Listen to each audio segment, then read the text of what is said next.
For a long time, I was very resistant to label myself as neurodivergent.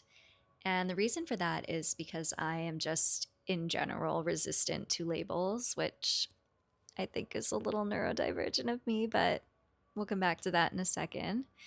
But I've recently kind of surrendered more into that term. And the reason for that is because I think it's a very broad term. It's very much an umbrella term for a lot of different descriptions that can fall under it. And there's a lot of space for variation within it.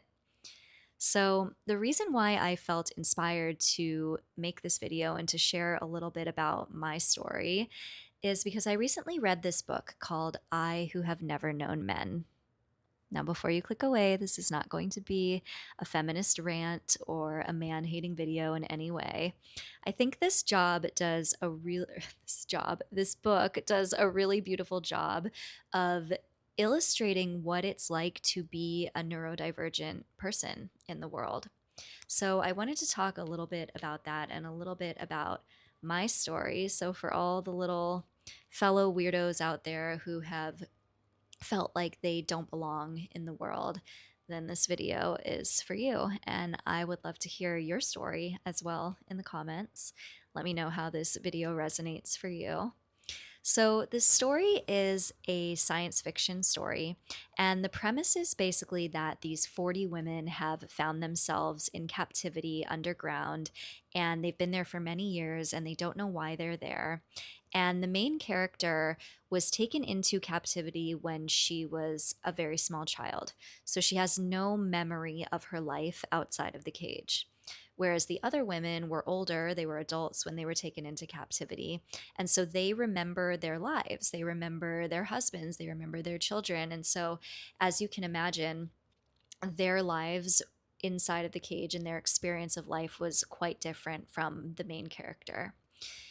So, what I think this book does a great job of is kind of illustrating the power of social conditioning versus the absence of social conditioning, which I think is very similar to the experience of being neurodivergent. And if you watch my last video, I kind of talk about this, how it seems like certain people are very susceptible to societal programming, while others, AKA probably neurodivergent people, are not as susceptible. And I know for me personally, I have always resisted authority. Like, even from my parents, I struggled with being told what to do. I don't think that I was an easy child to parent for that reason. I think there are ways to parent a child like that, but we won't get into that. But even from a very young age, like I always struggled with other people having authority over me. Like I couldn't just accept the excuse that like I'm the adult and you're the child and therefore you have to listen to me. I didn't understand why it wasn't just accepted that I would know what's best for me because I know me, right? So I always struggled with that. And I always struggled with that. Like, that was a big problem for me, like going through school and things like that. And one of the qualities of being neurodivergent is hyperfixation, right? And was absolutely like the poster child for hyperfixation. Like, when I was a small child, I was so obsessed with ballet. Like, I lived, breathed, ate, and slept ballet. Like, from the moment I got up in the morning to the moment I went to sleep at night, that's what I was doing. And I would, go to dance class and be at dance class all day and then come home and I would like choreograph entire full length ballets and like cast them with like imaginary people. And I would have like binders full of like this whole production that I had created inside of my own head. And so that was like the level of obsessed that I was with dancing. And then when I reached kind of adolescence, like I would say maybe like around 15, 16, something kind of switched in me where my hyperfixation switched from ballet to my social life and to being popular. Like I really was like on this mission to be popular. And so I kind of had like was trying to shift my identity from like always being picked on for like being small, being skinny, being, what all the different things that kids pick on you for, but like doing ballet was something I got picked on for. Like I was always like a nerd, right? And so when I reached kind of my teenage years, I had this newfound power that I was coming into because, I was starting to get attention from boys and all this kind of stuff. And so that became my hyperfixation, was like being popular and like being good at my social life. And so when my hyperfixation switched to that, it was like I became obsessed with fitting in. And I wasn't good at it. I was good at it, but I wasn't good at it because in order to fit in, I always had to suppress an aspect of myself. I always had to conform myself in some way. And it was around this same time that I really started to struggle with alcohol. And the reason for that was because I needed the alcohol to calm my very intense like social anxiety. Like the drinking the alcohol would help me to kind of disassociate and like calm my out of control nervous system, right? Like all these alarm bells going off and the discomfort that I was feeling. But of course, the drinking, which I couldn't handle and was not good at, always led to like a slew of like a million other problems and catastrophes and chaos in my life, right? And so this period of time in my life when my hyperfixation was on my social life was like a very chaotic, disastrous time in my life. And I just made so many decisions that were not aligned for me. And, even in college, I joined a sorority, and it's like, in hindsight, it's like, why would I ever do that? That's not something that you would ever think that I as a person would do. But and it didn't go well for me. Like a sorority is just the epitome of conforming to groupthink, right? Which is something that I am just not capable of. And so when I would put myself in these situations like that, it would never work out well for me. And I've always had good friends. I've always had people around me that have wanted to be close to me, and I have been close with them. And those have been the people who have been able to actually really see me for who I am. But when it comes to any sort of like group dynamic or group setting, those are the situations that I feel I have struggled with the most. Those situations and also dating. Dating has been a struggle for me. I don't even do it. Like to even say that I date is like it's not a thing that I do. It's not a thing that I've ever done because I don't understand it. I've always felt that it's extremely contrived, like the whole process of it and the things that people go through, and I've never understood it. And I never understood. I remember watching, people around me get into relationships, and the way that people would form relationships was always very confusing to me. Or when people would talk about dating, and I was like, or dating advice is another thing that I always was like, what is this? Like it was so counterintuitive to like my natural behavior. I just didn't understand like that we're supposed to be trying to find someone that we like, but then if you do like them, you're supposed to pretend that you don't like them because yeah, like you'll scare them away or something. And I don't understand that. Like that just doesn't make sense to me in any capacity. I don't know how to play games like that. I don't know how to operate like that. And so you know, I struggled in those kinds of situations for that reason. I've always been like very expressive, very blunt.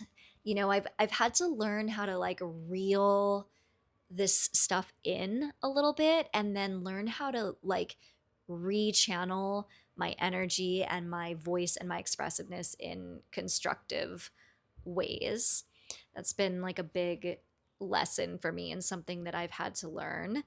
And yeah, so I've dating has always that whole all of that has always been very bizarre, and something that that's another example of something where I'm like, I missed the instruction manual on this one. Like, I just don't get it. I'll give a perfect example, like from my experience with relationships. So several years ago, I had a relationship with this guy, and right from the get-go, from the moment that we met, I could tell that he was lying to me about certain things. And I've had to learn many different lessons in my life, discernment being one of them, but also learning to, like, because people show me like so quickly who they are, and I do have the ability to see who people really are, like right from the get-go, and learning to like actually accept that instead of like making excuses for it, or like what I'm about to tell you, this story. So when I met this guy, and I could tell that he was lying to me about certain things. I could tell that he was lying to me. I'll give a specific example about how much money he had. And to me, in my mind, I was like, he's lying because he's insecure about how much money he has.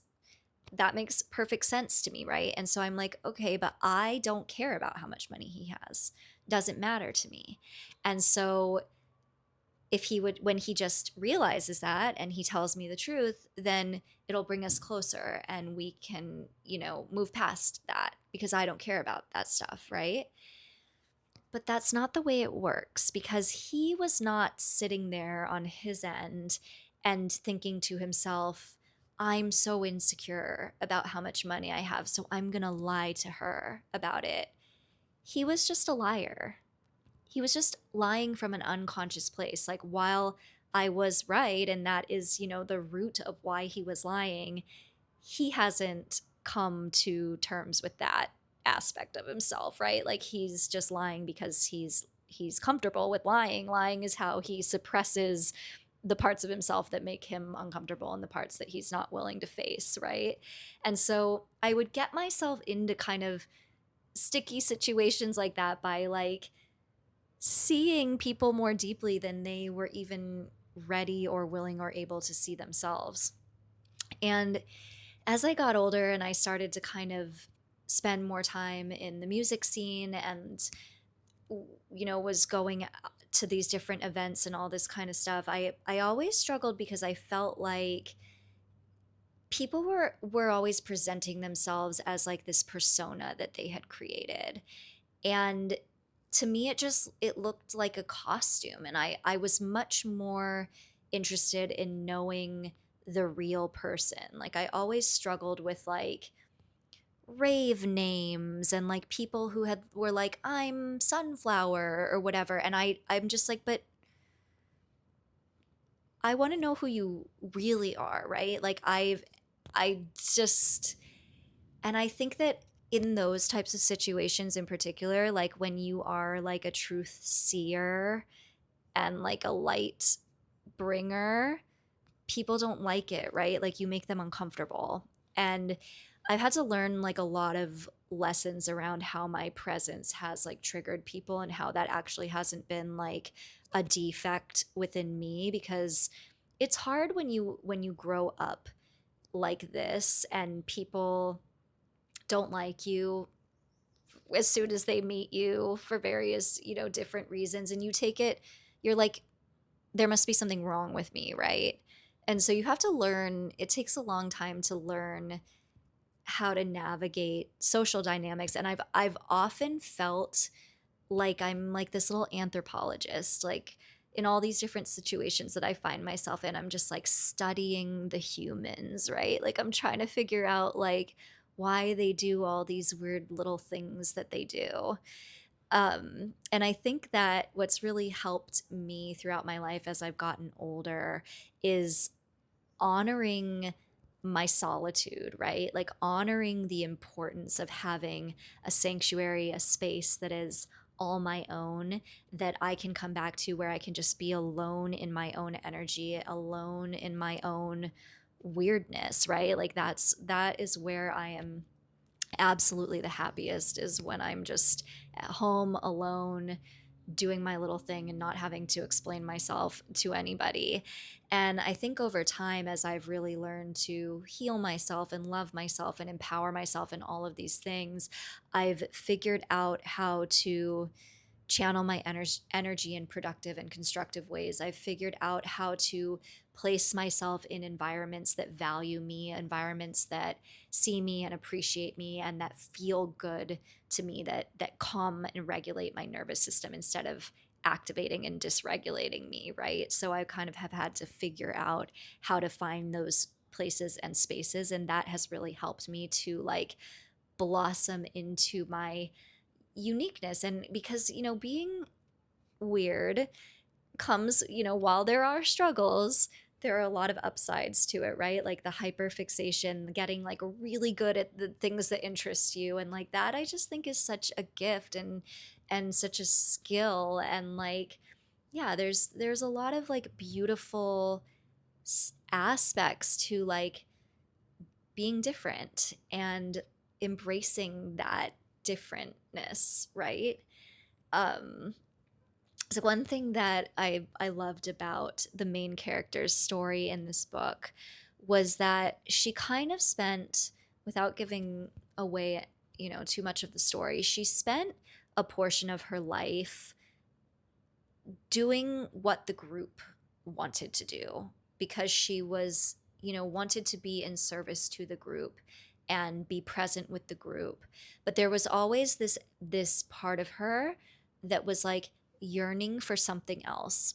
And when she was no longer beholden to the group, because, the group, they their desire was to be settled, right? Like their desire was to be comfortable and, to act out these like social norms, and like that's what they were there for. That's what they wanted to do. And like I often feel like that, most people in the world, that's their journey, that's what they're here to experience in this human incarnation, is to walk that more standard path and to find that feeling of comfort and find that feeling of, familiarity and community and all that kind of stuff.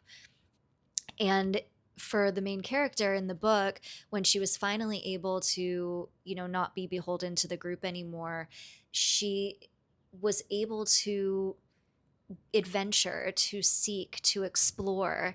And I resonate so much with that. It's like this feeling of like never being able to settle into complacency, just feeling extreme feelings of discomfort within comfort, right? Like there's like this constant pull to explore, to expand, to grow, to adventure, right? And I just really, really resonate with that experience. And, I always thought this is something that I think has been with me since I was a very small child, something I've always kind of looked for and dreamed of, was just the hope that one day I would meet another little weirdo just like me, right? Like somebody who I don't have to explain myself to, someone who understands the world in the same weird ways that I do. And, we complement each other in our differences and in our strengths, and that we can just be these two little weirdos together, just us against the world. So, yeah, still holding out hope to find that, or for that to find me someday. And yeah, I would love to hear your stories. I would love to know if this video resonated with you. And I hope that you have a wonderful rest of your day. And I'll talk with you again soon.